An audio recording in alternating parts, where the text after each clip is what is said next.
정하영 김포시장이 헬로티비 파워 인터뷰에 나와 김포도시철도 개통 연기와 관련해 시민들이 제기한 의혹이 오해라고 해명했습니다. 인천시가 원도심 활성화를 위해 원도심의 환경 개선과 범죄 예방 효과를 개선하겠다는 계획입니다. 계양구 서운산업단지 기업 입주 4개월째 신규 채용이 턱없이 부족한 실정입니다. 입주 기업들은 뽑을 사람이 없다고 하고 구직자들은 채용 규모에 불만을 표시하고 있습니다. 부천의 대장들녘 지키기 시민행동이 대장동 3기 신도시 예정 지역에서 멸종 위기종 맹꽁이 집단 서식지를 발견했다고 밝혔습니다.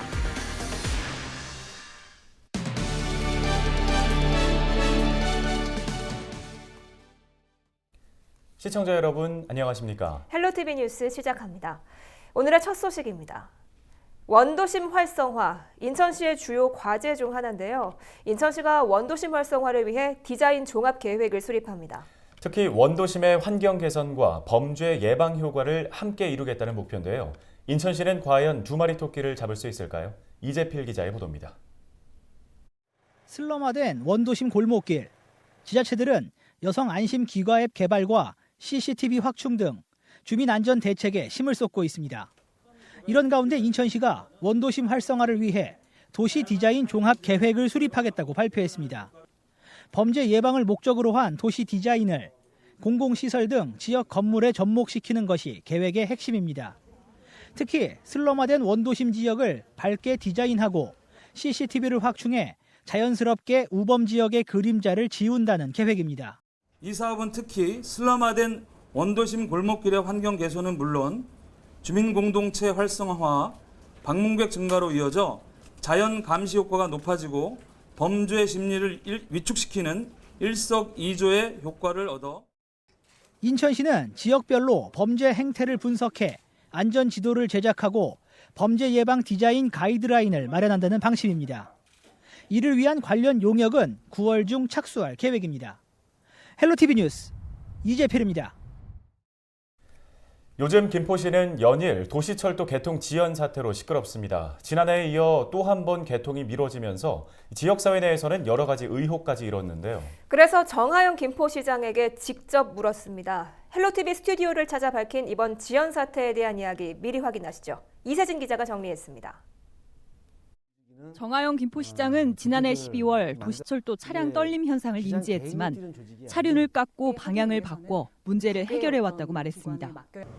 하지만 개통을 2달 앞둔 지난 5월 국토교통부 기준치보다 높게 나온 승차감 지수가 결국 발목을 잡았습니다. 차륜 삭정이나 방향 전환 등을 통해서 개선시킬 수 있는 것이고, 실제로 김포도시철도 또한 그러한 차륜 삭정과 방향 전환 등을 통해서 승차감 지수, 떨림 현상이 완화되고 또 개선되고 있었던 거죠. 그런데 5월 달에 3.65라고 하는 2.5 기준치보다도 높게 승차감 지수가 차량 떨림의 주 원인은 바퀴 편마모. 급곡선 구간이 많고 다른 철도보다 빨랐던 속도가 편마모를 앞당긴 것으로 파악되고 있습니다. 곡선을 고속주행으로 운행하다 보니까 이 편마모가 발생된 것이고, 그런데 지금 저희들이 많이 관찰하고 있는 것은 일반 철도의 경우 6만 킬로 정도에서 이 마모가 발생돼서 이 삭정이라는 기술적인 것을 접목을 시키는데 김포는 3만 킬로 정도에서 그 편마모 결함을 알고도 숨긴 것 아니냐는 의혹에는 오해라고 선을 그었습니다. 김포시가 어떤 결함을 알고도 좀 밝히지 않은 것이 아니냐. 지난해 시민들이 가졌던 상실감 또 분노에 대해서 잘 알기 때문에 이 도시철도 사업과 관련된 부분에 대해서 뭐 수수방관하거나 아니면 그 책임을 다하지 않으려 하지는 않았습니다. 도시철도과로부터 정기적으로 보고를 받았고, 향후 안전 검증 과정도 불안하다는 지적에는 큰 문제가 없을 것이라는 답변이 돌아왔습니다. 지금 김포시가 검증받고 있는 2개 기관, 특히 한국철도기술연구원은 국토부 등 여러 철도 사업과 관련된 국내 정말 이 사업에는 뭐 전문기관이라고 해도 과언은 아니고요. 국토부에서도 이 한국철도기술연구원과의 추가 검증 용역사 선정은 특별한 문제 제기를 하거나 아니면 이 일을 이렇게 갖고 계시지는 않고 있어요. 한편 김포시는 도시철도 안전검증에 최소 2달 이상의 시일이 걸릴 것으로 보고 있습니다. 김포 도시철도 지연 사태를 비롯해 민선 7기 김포시 1년을 돌아보는 정하영 김포시장 취임 1년 대담은 헬로티비 파워 인터뷰에서 확인할 수 있습니다. 헬로티비 뉴스 이세진입니다. 서운 일반산업단지의 입주가 시작된 지 4개월여가 지난 가운데 구직자와 기업 모두가 인력 채용에 대해 아쉬운 목소리를 내고 있습니다. 서운 산단이 들어서면 지역 일자리 10,000개가 창출될 것이라는 예상과는 사뭇 다른 모습인데요. 양질의 일자리 창출과 지역 고용 활성화를 위해서 고민해봐야 하는 시점입니다. 이정아 기자가 보도합니다. 지난 4월 계양구는 서운 산단의 본격적인 입주에 맞춰 취업 박람회를 열었습니다. 채용 규모는 170명 수준이었습니다. 이 가운데 서운 산단 입주 기업 채용은 10여 명에 그쳤습니다. 당시 서운 산단 내 기업들의 채용 공고문입니다. A기업은 20, 30대를 대상으로 한 생산직 5명을 모집한다는 공고를 냈고 B기업은 포장과 생산관리직에 2명을 뽑겠다고 밝혔습니다. 또 다른 기업들도 한두 명을 채용하겠다는 공고를 낸 데 그쳤습니다. 3시간 동안 진행된 채용 박람회 현장에 다녀간 구직자들은 800여 명, 예년에 비해 60% 이상 늘어났습니다. 서운 산단 첫 가동으로 대규모 신규 채용이 늘어날 거란 기대가 반영된 겁니다. 하지만 실제로는 턱없이 적은 채용에 구직자들은 아쉬운 마음을 드러냈습니다. 찾는 중인데 볼 데가 별로 없는 것 같아요. 볼 데가 만만치 않고 다 선이 있어서 많이 생각하고 있는 중입니다. 기업도 답답한 건 마찬가지입니다. 사실상 행정기관의 추천을 받아 구직자를 만나봤지만 적합한 인재를 찾기는 어려웠다고 토로합니다. 채용으로 이어지지는 못했습니다. 아무래도 조금 보여주기 적은 행정도 좀 있지 않느냐 이런 생각이 있고요. 직원들 소양이나 이런 게 조금은 부족한 것 같아요. 아무래도 이렇게 구청으로 이렇게 지원하신 분들이 지원자들 좀 질적으로 따지자면 이제 조금 기대 이하에 그랬던 것 같습니다. 구직자는 부족한 일자리에 기업은 우수 인력을 구하기 힘들다는 이유로 공감을 얻지 못하는 상황. 애당초 일자리 10,000개를 목표로 했던 서운 산단이 지역 채용의 활로를 찾기 위해서 1:1 맞춤형 고용 등 구체적이고 현실적인 대안을 고민해야 할 때입니다. 헬로티비 뉴스 이정아입니다. 부천의 대장들녘 지키기 시민행동이 대장동 3기 신도시 예정지역에서 멸종위기종 맹꽁이 집단 서식지를 발견했다고 밝혔습니다. 대장들녘 지키기 시민행동은 장맛비가 내린 지난 26일부터 28일 사이 30여 명의 시민들과 신도시 개발부지 탐사를 통해 맹꽁이 집단 산란지 10여 곳을 발견했다고 밝혔습니다. 또 대장들녘이 맹꽁이와 금개구리, 제두루미와 큰 기러기 등 37종의 법정 보호종 등 다양한 보호동물의 서식처라며 한강유역환경청이 보호종 서식 실태를 신속하게 확인하고 보호 조치에 나서야 한다고 덧붙였습니다. 대장들녘 지키기 시민행동은 국토부와 부천시에 대장들녘 논습지의 생명이 사라질 위기에 처해 있다며 대장신도시 개발사업 계획을 철회할 것을 요구하고 있습니다. 김포시가 지역화폐인 김포페이의 가맹 범위를 확대하고 있습니다. 김포시는 28일 지난 4월 운영하기 시작한 김포페이의 가맹점이 7월 26일 기준 5,700여 곳까지 늘었다고 밝혔습니다. 또 김포시 전체 등록 매장이 14,050개인 상황을 감안할 때 이 중 3분의 1이 넘는 수의 매장에서 김포페이를 사용하고 있다고 덧붙였습니다. 시는 그동안 김포페이 이용자 수가 3만 8천여 명이었고 이는 지역화폐 신청이 가능한 만 14세 이상 김포 인구 10분의 1에 해당하는 사람들이 이용한 것이라고 설명했습니다. 경기연구원이 현행 전기요금 누진제 완화 혜택이 고소득층에 집중돼 있어 에너지 빈곤층을 고려해야 한다는 보고서를 내놨습니다. 경기연구원은 28일 전기요금 누진제 개편 방안과 경기도의 과제 보고서에서 월 평균 450kW를 사용하는 가구의 할인액이 22,510원으로 가장 많고 250kW 사용 가구의 할인액은 6,170원, 200kW 미만 사용 가구는 할인 혜택이 별도로 없다며 현행 누진제를 개편해야 한다고 지적했습니다. 경기연구원 김태영 연구위원은 산업용과 일반용 전기요금의 전면적인 개편안이 필요하다며 누진주를 단계적으로 폐지하는 대신 1kW당 전기요금을 올리는 방안을 고민할 필요가 있다고 제시했습니다.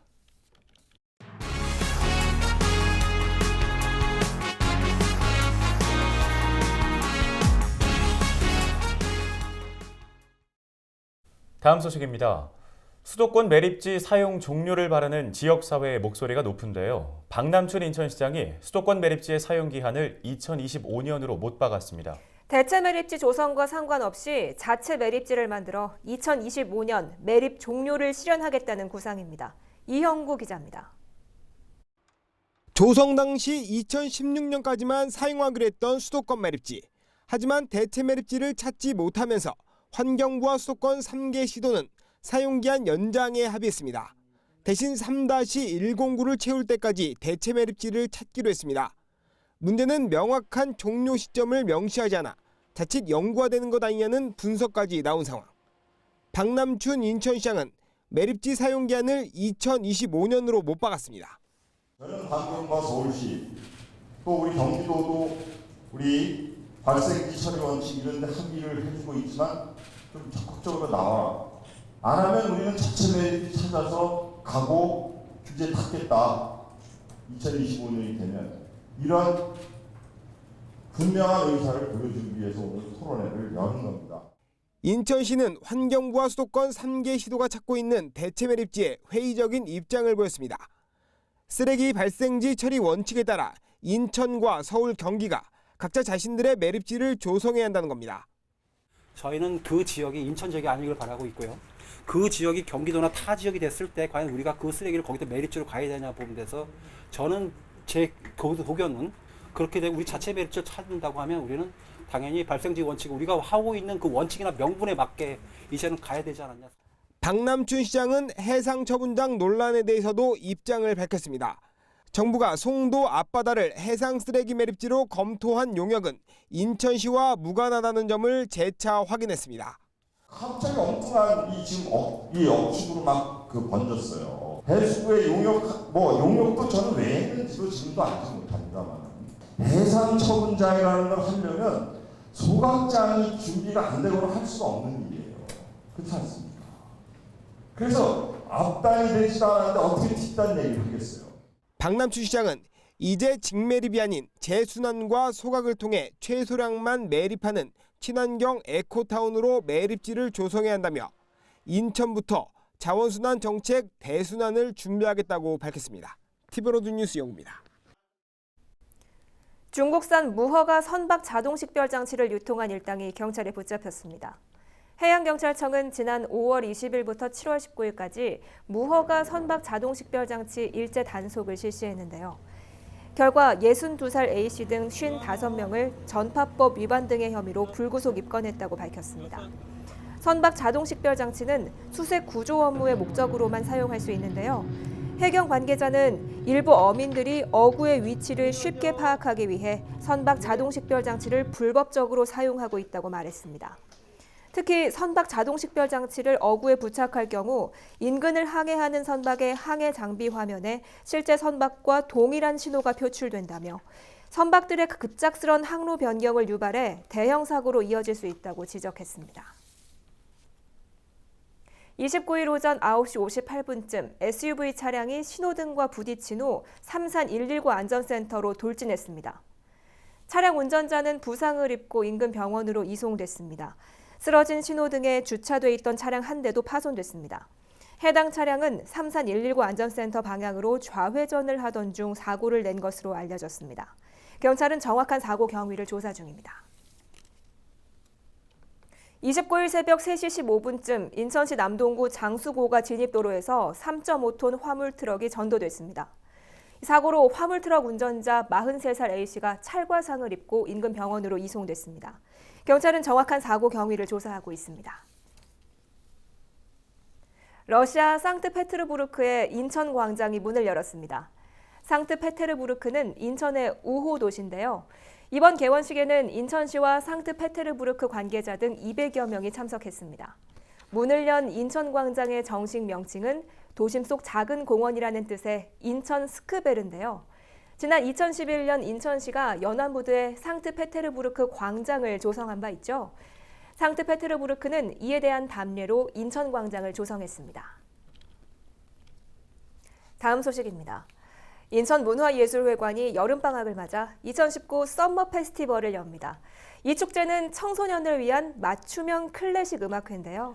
2010년부터 사랑받아온 공연인데 올해는 서양 음악사를 주제로 열립니다. 신한결 기자가 취재했습니다. 청소년을 위한 인천의 대표 클래식 음악회 썸머 페스티벌. 인천문화예술회관이 여름과 겨울 방학 시즌에 선보이는 청소년 대상 클래식 음악회로 올해로 9년째를 맞습니다. 매해 매진을 기록할 정도로 인기가 뜨겁습니다. 썸머 페스티벌은 인천문화예술회관에서 개최하는 청소년들을 위한 클래식 페스티벌입니다. 그래서 여름에는 서머 페스티벌, 그리고 초겨울에는 청소년을 위한 얼리 윈터 페스티벌을 진행을 하고 있는데, 이 프로그램을 통해서 클래식들을 이해하고 그리고 경험할 수 있는 프로그램으로. 누적 관객 수만 4만 명에 이르는 썸머 페스티벌은 공연 도중에 곡 설명과 간략한 해설을 곁들여 관객 편의를 돕고 있습니다. 일반적인 음악회와 달리 맞춤형 해설을 제공해 초보자나 평소 음악을 잘 접하지 않는 입장객도 부담 없이 공연을 즐길 수 있습니다. 올해 공연은 오는 6일부터 10일까지 인천문화예술회관 소공연장에서 개최합니다. 서양음악사 시대별로 감상하기를 주제로 시대별 대표 작곡가들의 음악을 다양한 연주 형태로 감상할 수 있도록 구성했습니다. 바로크 음악부터 근현대 음악까지 5개 프로그램을 구성을 하고 있는데요. 학생들이 시대별 음악들을 이해하기 쉽도록 각각의 특색 있는 작품들을 선정을 했고요. 거기에 따른 대표적인 뮤지션들이 참가해서 올해는 특히 국내 대표적인 음악인들과 인천 지역 예술단체들의 참여로 풍성한 무대가 펼쳐질 것으로 기대를 모으고 있습니다. 인천문화예술회관은 이 밖에도 인천시립합창단과 함께하는 청소년 합창 클래식 공연 등 방학을 맞은 청소년과 가족 관람객을 위해 다양한 공연을 진행할 예정입니다. 공연 예매는 인천문화예술회관 홈페이지와 인터넷 예매 사이트에서 하면 됩니다. NIB 뉴스 신한결입니다. 부천시 보건소가 29일부터 A형 간염 환자 밀접 접촉자들에게 무료 예방접종을 시작했습니다. 부천시 보건소는 6월 말 기준 A형 간염 전국 신고 건수가 8,400건을 넘어 지난해 같은 기간의 5.8배였고 부천에서도 지난해에 8배의 신고가 들어왔다고 밝혔습니다. 부천시는 재난관리기금 3,700만 원을 긴급 투입해 부천, 오정, 소사보건소 등 3곳에서 무료 예방접종을 진행하며 지역사업체와 행정복지센터 민원실 등에서 손 씻기 등 개인 위생관리 방법을 홍보할 계획입니다. 부평구가 29일 지역의 청년 창업자 6명에게 지원을 약속했습니다. 구는 이날 부평구청 3층 회의실에서 지원 약정 체결식을 열었는데요. 구는 앞으로 1년간 이들 창업자에게 사무실 임차료와 공공요금 등을 지원합니다. 차준택 부평구청장은 창업가들이 안정적으로 사업을 운영할 수 있도록 노력하겠다고 말했습니다. 계양구가 지난 26일 효성일동 행정복지센터에서 샛별 공동육아 나눔터의 문을 열었습니다. 샛별 공동육아 나눔터는 효성일동 행정복지센터 내부의 다목적실을 활용해 부모들이 육아 정보를 함께 공유할 수 있도록 했습니다. 계양 지역 주민은 누구나 무료로 이용할 수 있습니다. 날씨 알아보겠습니다. 한 달여 정도 이어지던 올여름 장마가 끝이 났습니다. 서울 등 수도권에도 월요일 오전부터 폭염주의보가 확대 발령됐는데요. 화요일에는 오전 기온 25도, 낮 기온이 30도까지 오르겠습니다. 주간 날씨 볼까요? 이번 주 본격적인 무더위가 이어지는 가운데 중북부에는 기습적인 소나기 가능성이 큽니다. 여행 계획하신 분들은 주의하시기 바랍니다. 월요일 오전부터 영동과 영남, 충청, 호남 일부 지역에 폭염주의보가 경보로 강화됐습니다. 폭염경보는 일 최고 기온이 35도 이상인 상태가 이틀 이상 지속될 때 내려집니다. 한낮에 강릉과 대구가 35도까지 오르겠습니다.